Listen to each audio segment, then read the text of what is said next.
If you want to find more of my maths YouTube videos quickly and easily, visit my website, click on the link for math videos at the top of the home page, scroll down for the section of maths you need, then click on the link for that playlist. Here we're looking at some questions where you would need to understand highest common factor or lowest common multiple. Football club hats come in packs of 4, scarves come in packs of 6. What's the fewest number of hats and fewest number of scarves you can buy to make complete sets with no hats or scarves left over? So each set needs to have 1 hat and 1 scarf.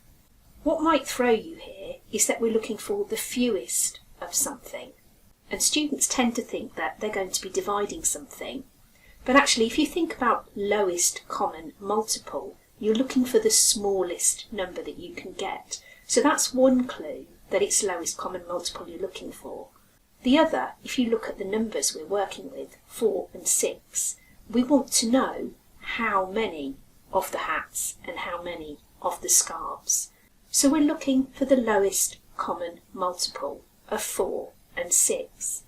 Now, because they're quite small numbers, you might be able to work that out quickly in your head, or just jot down the first few multiples of each, and you would get that very quickly. But if you wanted to use the factor tree method, you can do that as well. And it doesn't take long. So 4 is the product of 2 times 2, and they're both prime. 6 is the product of 2 times 3, and they're both prime.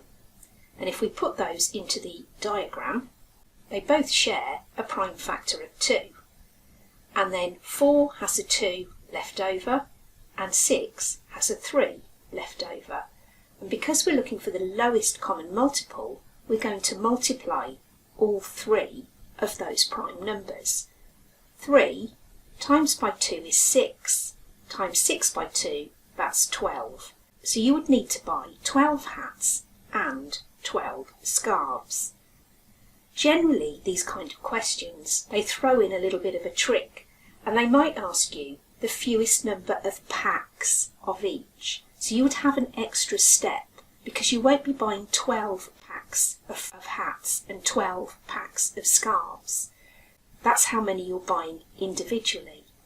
So what you would need to do there is, I have 12 hats and there's 4 in a pack. 12 divided by 4, that means I need to buy 3 packets of hats. And for the scarves, they come in packs of 6. I need 12. 12 divided by 6, that means I need 2 packets of scarves. So just watch out for those kind of questions. Here's another one where you need to find the lowest common multiple, and if you'd like to pause the video and have a go at this when it comes up. Deliveries of hats arrive every 9 days. Deliveries of scarves arrive every 12 days. If there's a delivery of both today, how many days before they again arrive on the same day?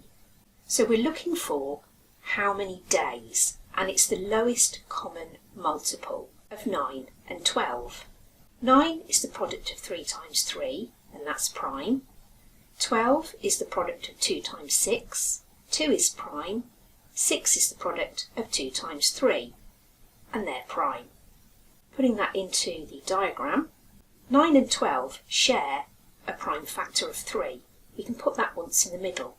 They don't share any others, so we have a 3 left over to go for the 9, and we have 2 lots of 2 left over for the 12. And because we're looking for the lowest common multiple, we're multiplying all 4 of those prime factors. 3 times 3 is 9, 9 times 2 is 18, 18 times 2 is 36.